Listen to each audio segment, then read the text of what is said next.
कैसे हो विद्यार्थी मित्रों। मैं किंजल पटेल फ्रॉम अश्वमेघ विद्यालय। विद्यार्थी मित्रों, गए वीडियो में हमने कक्षा 4 के हिंदी विषय में पाठ्यपुस्तक के अंदर 5वें चैप्टर का अभ्यास किया था। अब आज हम उसके आधार पर जो वर्कबुक यानी स्वाध्याय पोथी के अंदर जो प्रश्न दिए गए हैं वो हम करेंगे। उसमें पहला जो यहाँ पर प्रश्न है, यहाँ पर हमें काव्य का सरल अर्थ दिया गया है। यहाँ पर हमारी पहला जो प्रश्न है वो है कोष्टक में से उचित शब्द चुनकर खाली जगह में लिखिए। कोष्टक में शब्द दिए गए हैं नहाता, केले, धम धम, शुंड। भी पहली खाली जगह है हाथी खाली जगह चलता है, तो खाली जगह में क्या आएगा? धम धम, हाथी धम धम चलता है। दूसरा है हाथी अपनी खाली जगह हिलाता है, तो खाली जगह में क्या आएगा? शुंड। बराबर है, हाथी अपनी शुंड हिलाता है। तीसरा है हाथी पानी में जाकर खाली जगह है, हाथी पानी में जाकर क्या करता है? नहाता है, तो खाली जगह में क्या आएगा? नहाता। हाथी पानी में जाकर नहाता है।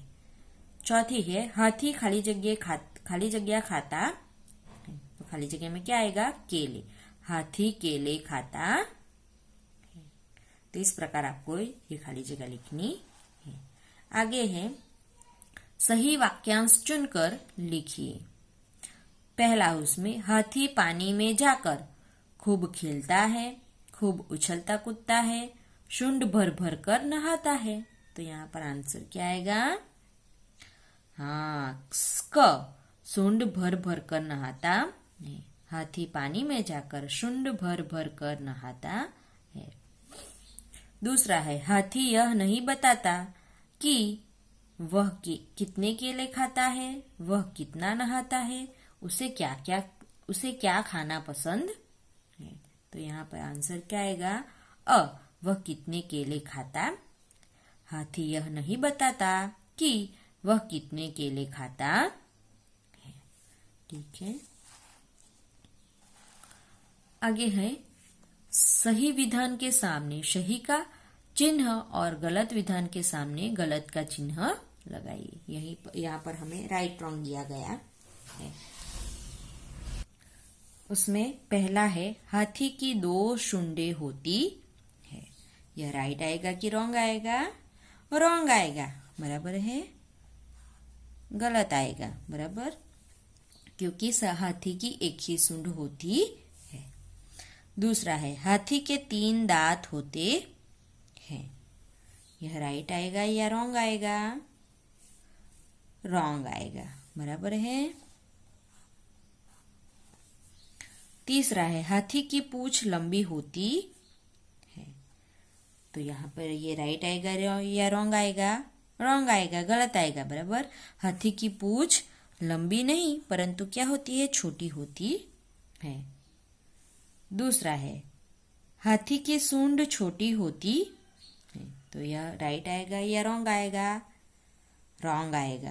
बराबर है, ये भी रॉन्ग आएगा। बराबर, हाथी की सूंड कैसी होती है? लंबी होती है और पूंछ जो है वो छोटी होती है। पांचवा है हाथी अपनी सूंड हिला नहीं सकता। तो यह राइट आएगा या रॉन्ग आएगा? रॉन्ग आएगा। वह अपनी सूंड को हिला सकता है। छठा है हाथी पानी में जाने से डरता है। यह राइट आएगा या रॉन्ग आएगा? रॉन्ग आएगा, गलत आएगा। बराबर है, हाथी पानी में जाने से नहीं डरता है। हाथी केले खाता है। यह सही आएगा या गलत? सही आएगा। बराबर है, हाथी केले खाता है, उसे केले खाना पसंद है।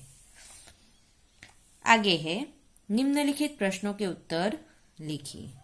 उसमें पहला है हाथी किस तरह आता है।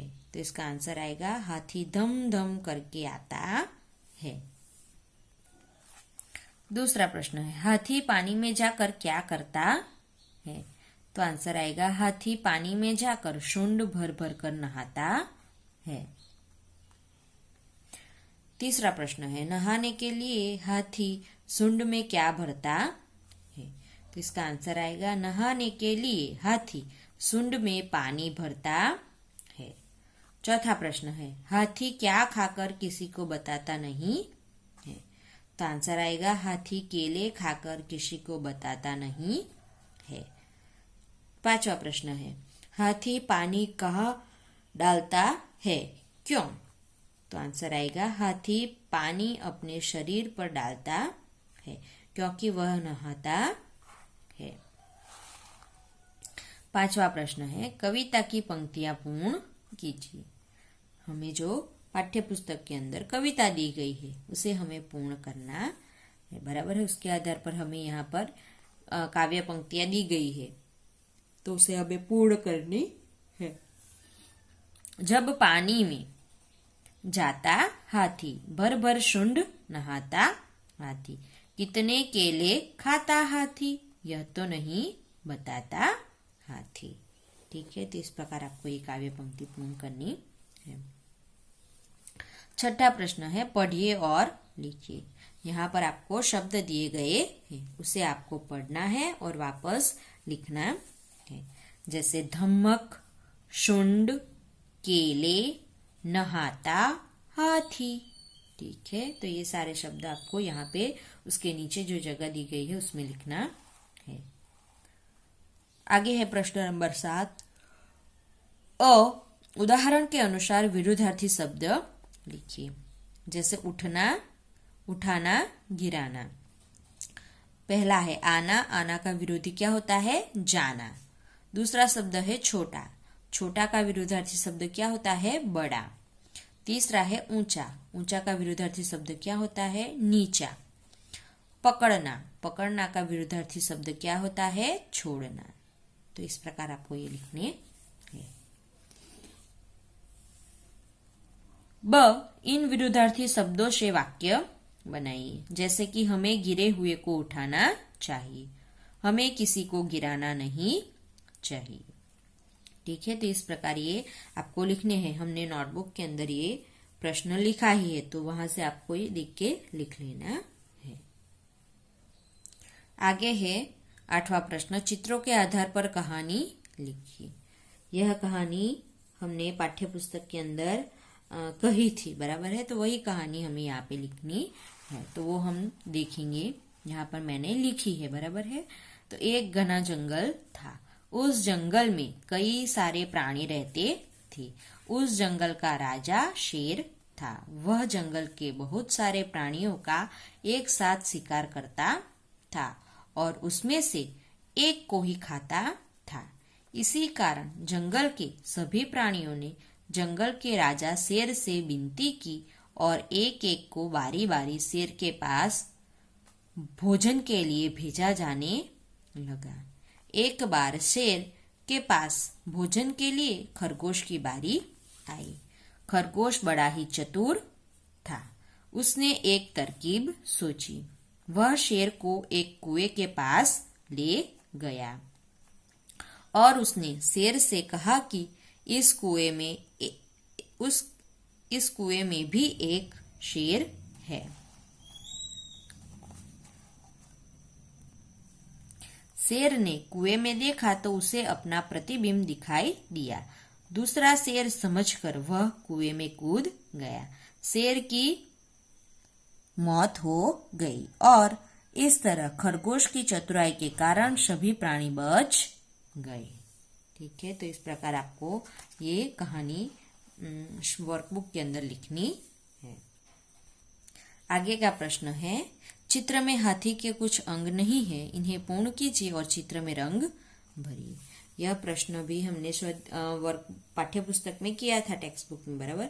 तो उसी प्रकार यहाँ भी हमें यहाँ पे हाथी का पैर बनाना है, हाथी की पूंछ बनानी है, बराबर, हाथी के दांत बनाने हैं। इस प्रकार ये हाथी का जो चित्र है वो पूर्ण करना है और उसमें रंग भरना है। आगे है 10वां प्रश्न, अनुलेखन कीजिए। यहाँ पर आपको वाक्य दिए गए हैं, उसका आपको अनुलेखन यानी कि देख के वापस उसको सेम टू सेम लिखना है। जैसे कि यहाँ पर एक वाक्य है, सतीश ने कहा मैं अंबाजी जा रहा हूँ। तो आपको ये ही वाक्य वापस यहाँ पे लिखना है कि सतीश ने कहा मैं अंबाजी जा रहा हूँ। इस प्रकार आपको यही वाक्य वापस यहाँ पे लिखना है। ठीक है। दूसरा है तुम अभी कहाँ जा रहे हो। तीसरा वाक्य है मैं कबड्डी खेलूंगा। चौथा वाक्य है मैदान में एक भी लड़का नहीं है। तो इस प्रकार आपको ये सारे वाक्य जो है वापस आपको इसके नीचे अच्छे अक्षरों में लिखने हैं। ठीक है। तो यहाँ पर ये हमारा स्वाध्याय पोथी के अंदर भी हमारा ये 5वां चैप्टर खत्म होता है। आगे नेक्स्ट वीडियो में हम आगे का अभ्यास करेंगे। Thank you.